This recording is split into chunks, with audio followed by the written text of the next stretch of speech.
Hello, everyone, and welcome back to Barkera's podcast, the podcast that brings you education, advice, and perspectives, all to just increase your awareness and understanding about preventative pet care in order to become an elevated pet owner.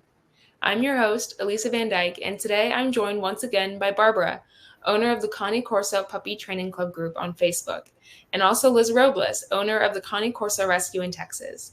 Welcome to both of you. I'm really excited to have you both on.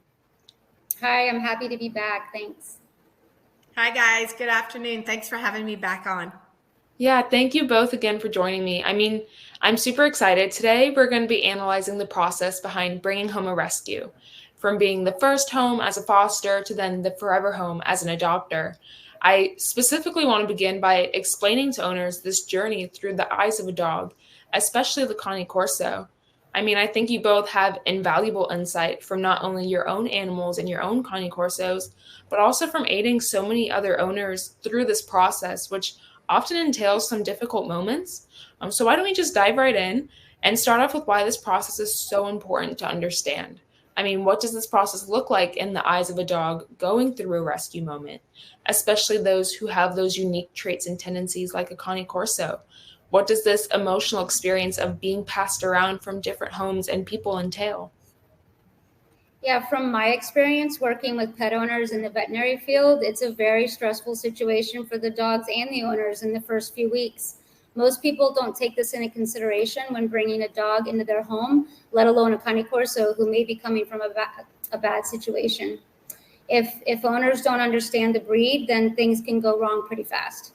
I think it's important to speak about this so people understand to set realistic expectations in the process to give insight into what it looks like for the dog. New owners should understand that patience is key, and in this situation for both foster and adoption situations. Fosters may be dealing with more behavioral and/or health issues, considering that they're the first stop in the dog's journey, and that by the time the true adopter gets their Corso, it may have already gone through some form of rehabilitation, and their fear or reactivity behaviors or even health issues may still be an ongoing process while the dog gets used to their new environment. There's a lot of things that we can do to help a dog acclimate appropriately just by understanding the breed's traits and being prepared to provide what they need.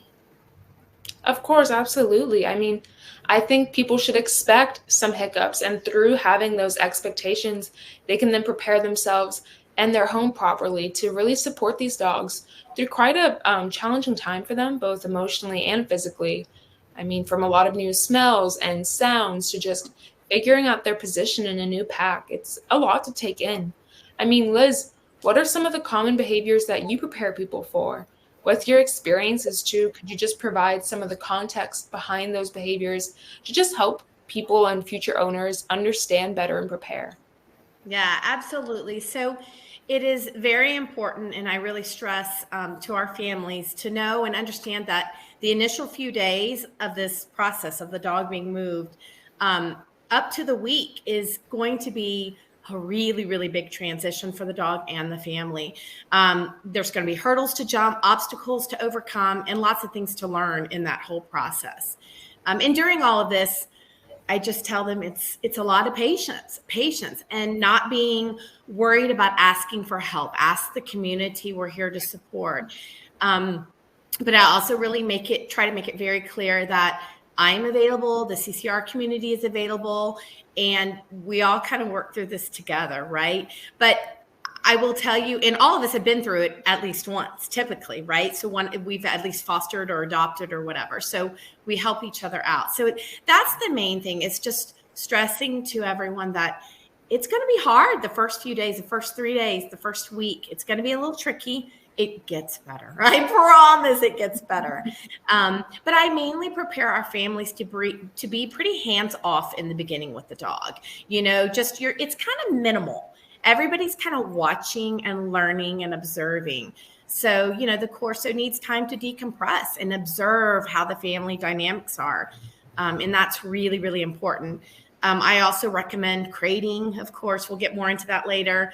And then just confident guidance is what I really try to encourage. Now, as far as some of the most common behaviors we see, in these dogs in rescue when they first go to their foster is fearful behavior. Unfortunately, that's the most common right now. We're just seeing this fearful fleeing. We can see fearful fleeing behavior. We can also see sometimes fearful aggression. And though they are very, very different, we don't necessarily handle them all that much differently. And I'm sure we'll go into that in other episodes. But even I have to remind myself that this breed, they bond to their people or their person in some situations because we don't know the history all the time. And we don't have all those details, all that history. And so we are strangers to this guardian breed. They don't know us. And it takes time. It takes patience. It takes gentle, confident guidance for them to trust us. And that's the important part. So I just really, really stress that to our families. And it's going to happen. Yeah, I love that. And I mean, looking at fosters versus adopters, do you kind of prepare those owners the same way with those expectations, or do you find yourself preparing the owners a little bit differently? That is a great question. And absolutely, the CCR fosters and the adopters are all kind of prepared in very much the same way. Now, the difference is when the foster families have already fostered, they've already had that miracle, they've already had that dog come in, get adjusted, go through the period of foster, and then they go home. So that process for families that have already been through that, of course, it makes it easier to do it again. So we've got that, but clearly they have experienced it, and in many cases they're more prepared. But every Corso is different. So there's always that, right? So it changes. But now for new fosters, new adopters, it's pretty much the same, preparing them.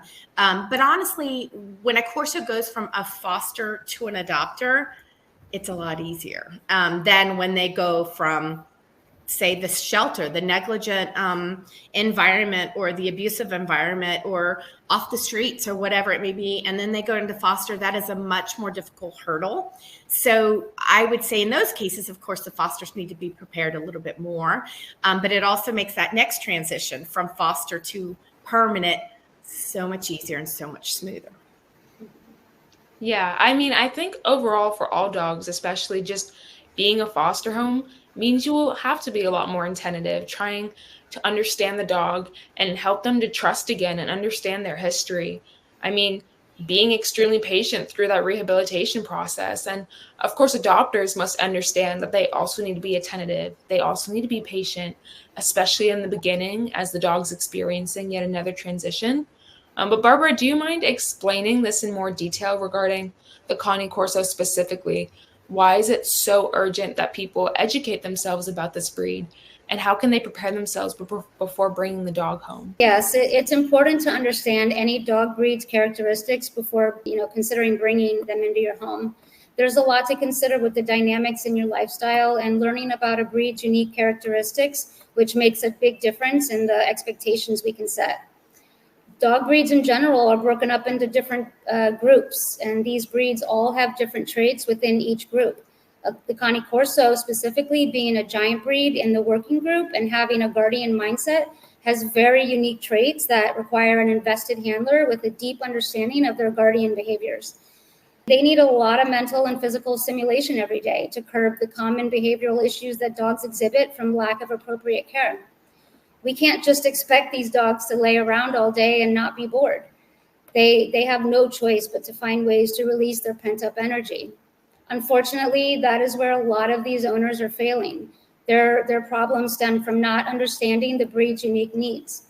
So I always recommend researching the breed before you think about getting one and joining groups that focus on breed-specific education like mine. There's a lot of resources out there that can provide a new owner with a lot of knowledge in a short period of time to help if they just take the time to learn. This breed is amazing when paired with the right owners, and we see so many success stories in my group from invested owners who really put in the time and effort into their dogs every day.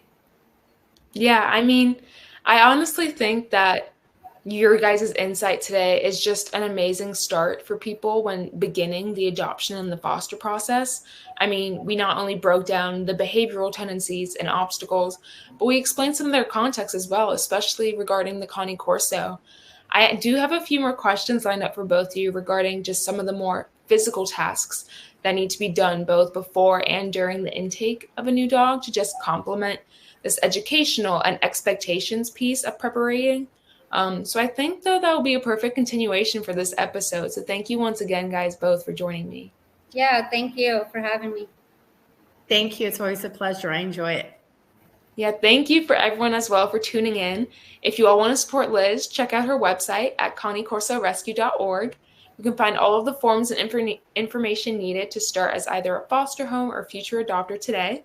Also, make sure to join Barbara's Corso Puppy Training Club Facebook group for some more breed-specific education and advice. You can also buy apparel at our e-commerce store, where each purchase adds to our rescue fund to just further support this cause, and that is found at barkerashop.com.